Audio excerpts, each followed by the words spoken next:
let me teach this thing before I preach this thing.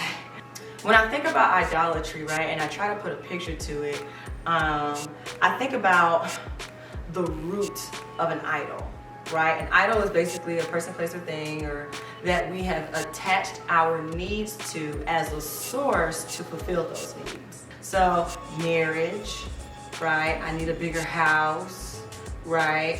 Relationships, friendships, more money, altering how we look. These are the things that we say are going to help meet these needs that are void within us in this point in our lives. So we have this need and we have this object, and what we do is we turn our needs to this object and we attach ourselves to this object, our need to this object, and now what we're doing is saying, hey, object, fulfill this need. Let's look at relationships, for example. That's a lot to ask, right? Now what we're doing is putting a mandate on a person or a relationship to say, you are solely responsible for making sure that I am 100% fulfilled. I have to get a luxury car, you know what I mean? And now we're saying this luxury car has to fulfill me. It has to make me feel whole. It has to make me feel seen, important. Okay, well, what happens when the car gets totaled? Are you no longer seen? Are you no longer important? Right there. That's that line of deception when we're operating in idolatry. Idolatry in its simplest form is basically when we mistake an object as the source that will supply or fulfill a need. And the number one lie that this spirit of idolatry communicates and tells us is that God cannot give me what I need. Ooh. Hang on, believers. I have been so guilty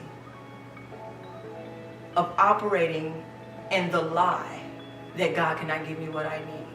And how I did that is when I took matters into my own hands and I used strategies and methods to get what I needed. That is basically manipulation.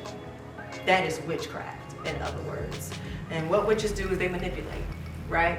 They do all these things to manipulate something to have their own desired outcome. That and a lot of other things. The spirit of idolatry leads you into witchcraft if you put the two and two together. The spirit of idolatry leads you into error if you put two and two together. And error is a simple definition for sin.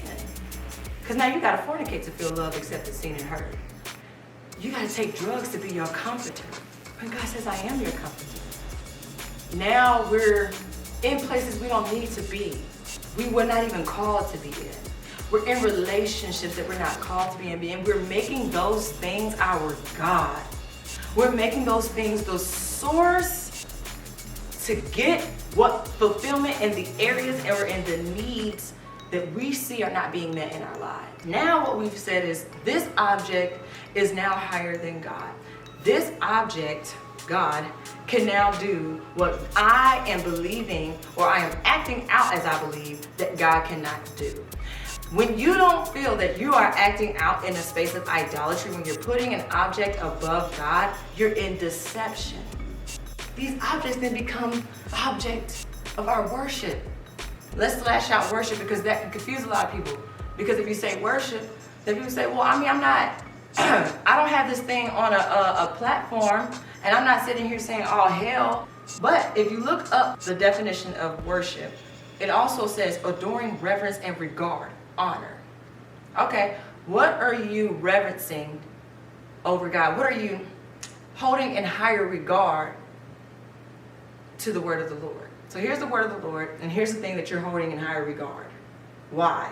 Because instead of heeding to the word, you're saying, no, I'm going to attach myself to this object, and this object is going to give me what I need, and I'm going to take heed to my own wisdom, knowledge, and understanding to get what I want. Okay. So that's worship. So now these things become the seat of your affections. You're holding it in higher regard.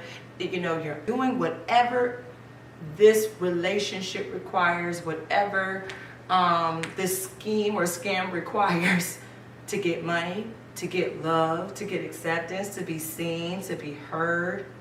And that's just really not the will of the Lord. That is operating in idolatry.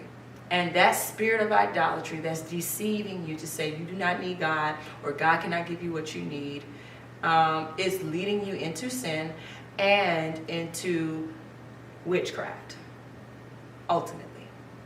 Amongst idolatry, you have greed. This can be a form of idolatry. Then you have lust. Can also be a form of idolatry. And then you have fear, right? And then you have pride. What all of these spirits have in common is deception. And what all of these spirits will do in its deception is lead you into sin and witchcraft. All of these things tell you to attach your needs and cast your cares upon an object, and then to manipulate that object to receive what you need.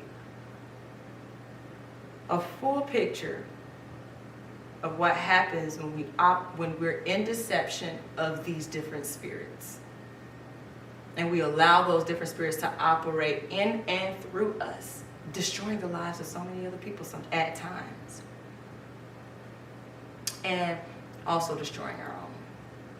I'll leave you with these two scriptures from Exodus 23 and 5. 3, thou shalt not have any other gods before me. Remember everything we just taught about that. Think of it like this.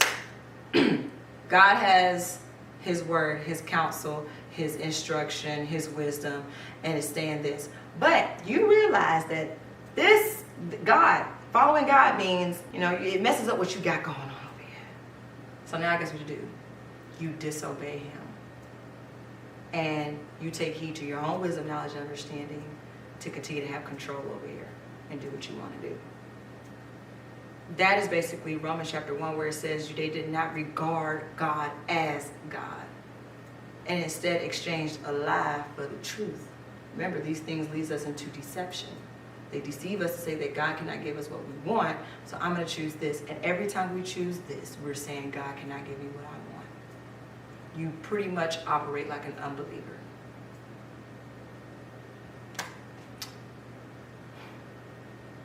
And that's the hardcore truth.